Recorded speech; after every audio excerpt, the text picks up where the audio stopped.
ఇంత నుంచి మీకు ఎదుగుతున్నాను రా. ఇక్కడేం చేస్తున్నారు? ఏ మన టైం బాగుందిరా. ఎవడన్నా అప్పిస్తున్నాడా ఏంటి? కాదురా, ఉద్యోగాలు ఇస్తారమ్మన్నాడు. గురూజీ చూసారా, చౌదరిగా చెప్పింది నిజమే. మరి శుక్రమాదేశ్ మొదలైంది. ఇంతకీ ఎవరా మహానుభావుడు? నమస్కారం. నమస్తే. అయినరా నేను చెప్పింది? ఆహా, సాక్షాత్ ఎంప్లాయ్మెంట్ ఎక్స్చేంజ్ నడుచుకుంటూ వస్తున్నట్టు ఉంది. పదండి పట్టేద్దాం. నమస్కారం సార్. నమస్తే. వీలే సార్ మా ఫ్రెండ్స్. నమస్కారం. నమస్తే. నేను చెప్పానుగా భగవాన్ గారు. ఆహా, పేర్లోనే దేవుడు ఉన్నాడు. లోపల కూడా పాజిటివ్ థింకింగ్ ఎక్కువ. ఇంతకీ మీరు ఇండియానా చైనీసా? India sir. మా ఫేస్ చూస్తారు అనిపించలేదు మీకు? భలే కామెడీ ఫీల్ అలా ఉన్నాడు. అవును సార్. నేను అడిగేది ఇండియన్ రెస్టారెంటా చైనీస్ రెస్టారెంటా అని. నేనేది ఓపెన్ గా డిస్కస్ చేయను కదా. పేరు చూసి స్కూల్లో డిస్కషన్ పెడతాడు అనుకుంటే వీటేంట్రా హోటల్ అంటున్నాడు. బాబు ఎట్ ఫీల్ అవుతున్నాడు. అంతా మీ ఇష్టం అంటున్నాడు సార్. ఫస్ట్ చైనీస్ రెస్టారెంట్ కి వెళ్దాం. నెక్స్ట్ అక్కడ డిసైడ్ చేద్దాం. అమ్మో, చాలా ఇబ్బంది పడుతున్నట్టున్నారు. నువ్వు చేత్తో తినే బాబు. అలాగే అండి. నేను జనరల్ గా చైనీసే ప్రిఫర్ చేస్తాను. ఫ్యాట్ కంటెంట్ తక్కువ ఉంటది కదా. రేపు నుంచి మేము కూడా ఇదే ఫాలో అవుతాం. ఇంతకీ మీకు స్టీల్ ప్లాంటా, షిప్ యార్డా, ఏషియాడా, జింక, బంకా? బంక హెచ్పిసిఎల్. హెచ్పిసిఎలా? ఇవన్నీ దేనికి సార్? దేనికేంటి? ఉద్యోగం చేయడానికి. మీకు ఎందులో కావాలో చెప్పండి. నేను అమలపోతున్నారా? ఏంటయ్యా డిస్కషన్స్? మాకు నీ ఛాయిస్లు ఉంటాయి అనుకోలేదు. మీరు సడన్ గా జింకు బంకు అంటే సింక్ అవడానికి కొంచెం టైం పట్టింది. అదే అదే జేసీ గారు టోపీలు పెట్టుకుని ఉద్యోగం అన్నారుగా. వీటిలో టోపులు పెట్టుకునే జాబ్లు ఎక్కడ ఉన్నాయండి? అన్నిటిలోనే ఉంటాయి, వాటిలో కూడా ఉంటాయి. వాచ్మెన్ ఉద్యోగం కావాలా? ఇంతకీ మీరు అనే జాబ్ ఏంటి సార్? నేను చెప్పేది టోపులు పెట్టుకునే ఉద్యోగం కాదు, టైల్ కట్టుకునే ఉద్యోగం. అది టైల్ కట్టుకోవటం మాకు రాదు. వాళ్ళు కడతారులే. ఇంతకీ మీకు జిఎం కావాలనా, ఏ జిఎం కావాలనా? అట్లా పిలుస్తున్నాడు చూడు బాబు. జిఎం అడిగితే ఎలా ఉంటుందంట? ఏజీఎం అంటే వింటానికి కొంచెం పెద్దదిగా ఉంది. ఏజీఎం ఇప్పించండి సార్. అనుకున్నాను నువ్వు ఇది అడుగుతావని. జిఎం అంటే జనరల్ మేనేజర్, ఏజిఎం అంటే అసిస్టెంట్ జనరల్ మేనేజర్. తూచండి, మాకు జిఎంఏ కావాలి సార్. అది సరే కానీ భగవాన్ జీ, ఈ ఉద్యోగాలకి టోపులు పెట్టుకుని వెళ్ళొచ్చా? నీ ఇష్టం వచ్చినట్టు వెళ్ళొచ్చమ్మా. అయితే నాకు జింక్లో ఇప్పించండి. నాకు స్టీల్ ప్లేట్ నాకు బంకులో గానీ.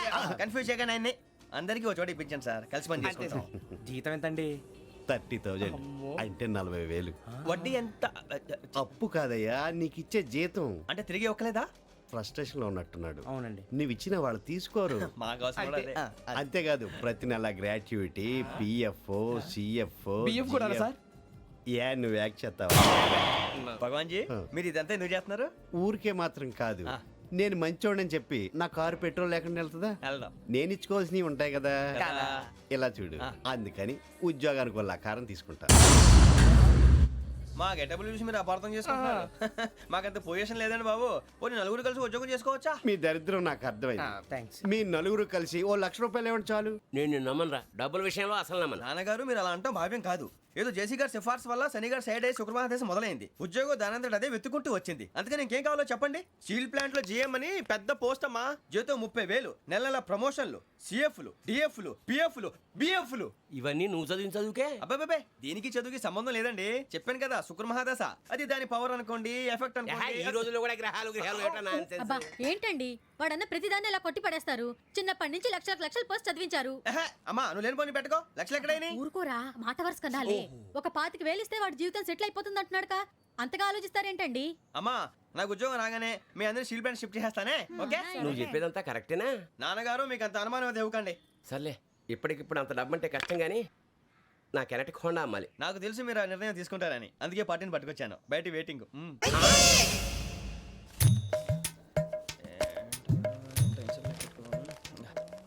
ఇవ్వండి.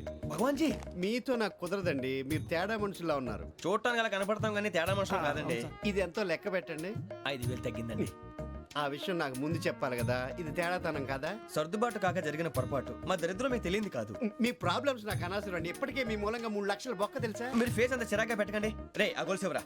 తొందరగా ఎవరా, ఆయన కోపం వస్తుంది. ఇదిగో తీసుకోండి. తీసుకోండి ప్లీజ్. భగవాన్ గారు తీసుకోండి సార్ ప్లీజ్.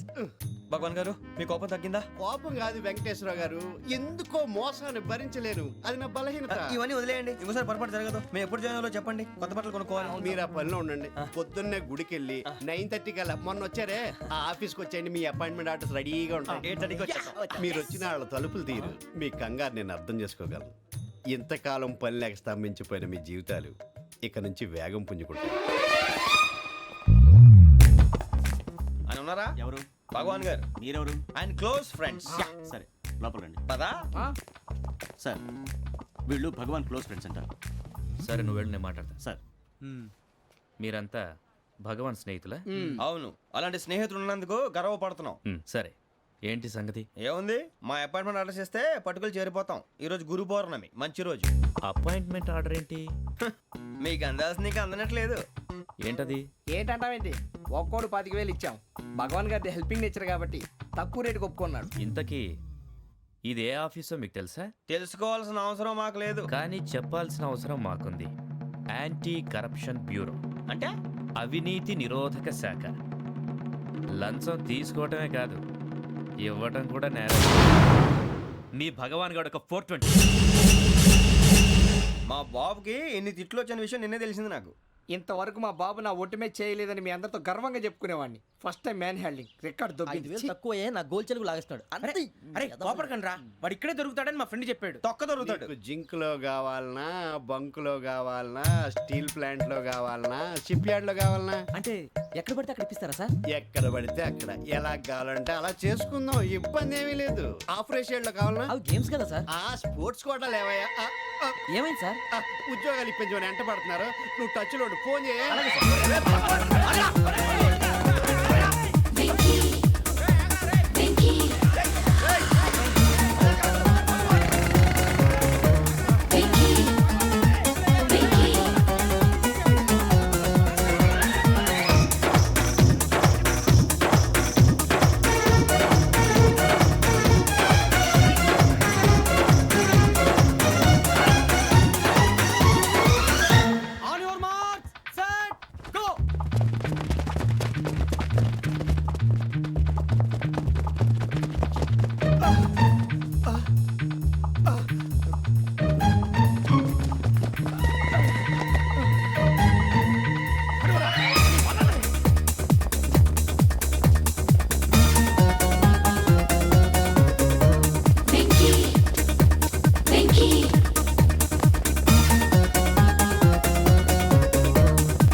అవును సార్.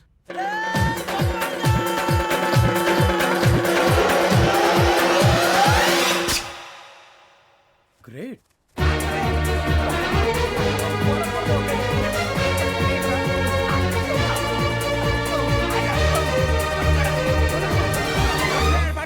మీ నలుగురు సెలెక్ట్ అయ్యారు. దేనికి?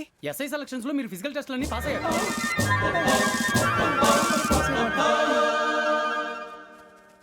కానీ మేము అప్లై చేయలేదు సార్. అప్లై చేయలేదా? చేయి వదలకండి సార్, కాలు పట్టుకోవాల్సి వస్తుంది. రాగరాకు వచ్చిన అవకాశం. సరే, మీరంతా డిగ్రీలు పాస్ అయ్యారా? ఎప్పుడో. ఓకే, ఇప్పుడు అప్లై చేయండి. Thank you sir. నేను మేనేజ్ చేస్తాను. Thank you sir. మీరు రిటర్న్ టెస్ట్ ప్రిపేర్ అలాగే అవ్వండి. సార్. All the best. రేయ్, ఈ పరీక్షల్లో సమాధానాలని ఏబిసిడ్యూల్లోనే ఉంటాయి. ప్రతి ప్రశ్నకి 4 ఏదో ఒకటి కరెక్ట్ ఆన్సర్. ఏది కరెక్టో మనకు తెలియదు కదరా. నీకు ఏబిసిడ్యూల్ తెలుసు కదా? తెలుసు. అయితే కళ్ళు మూసుకుని 4 ఏదో ఒకటి రాసుకుంటూ పోతాం. మన అదృష్టం బాగుండి అవి కరెక్ట్ అయితే పాస్ అయిపోతాం. ఎస్ఎల్ కూడా అయిపోతాం. వారిని ఏబిసిడీలు వస్తే అసైల్ అయిపోతాం అని తెలిస్తే నాన్న కష్టాలు పడి డిగ్రీలు చేసేవాళ్ళం కాదు కదరా. రెడీ, స్టార్ట్ చేద్దాం. నీ ఇష్టదేమో ఆంజనేయ స్వామి. వేసుకో. నీ ఇష్ట పొలిటీషియన్ వాజ్పేయి. ఏబిసిడీలో రావాలి, నేషనల్ లెవెల్లో కాదు, స్టేట్ లెవెల్లో 7. స్టేట్ అయితే చంద్రబాబు నాయుడు. సిఎస్కో. నీకు ఇష్టం క్రికెటర్ ఎవర్రా? Mister dependable. ఆడేవడరా? ఓ నీ క్రికెట్ లో విజ్ఞాన ప్రదర్శనలో ద్రావిడు. డిఎస్కో. వేసావా? నీకు ఇష్టమైన నటుడు? బాలకృష్ణ. సమర్సింహారెడ్డిలో డీటెయిల్స్ వద్దు, బిఎస్కో. అయిపోయిందిరా, అందరూ దీన్నే ఫాలో అవ్వాలి. రాత్రికి ఏబిసిడీలు బాగా బట్టి పట్టండి. అందరూ ఏవే ఆన్సర్లు రాయాలి. మునిగితే అందరూ కలిసి మునుగుదాం. అయినా గురువారం పాటు గురుమేట్ల మీద కూర్చొని రాసింది ఖచ్చితంగా జరుగుతుందని జేసీ గారు చెప్పారు. మన ప్రయత్నం మనం చేద్దాం, మిగిలింది నేను ఎక్కడికి వదిలేద్దాం. ఆయన కూడా ఏదో పని ఉండాలి కదా.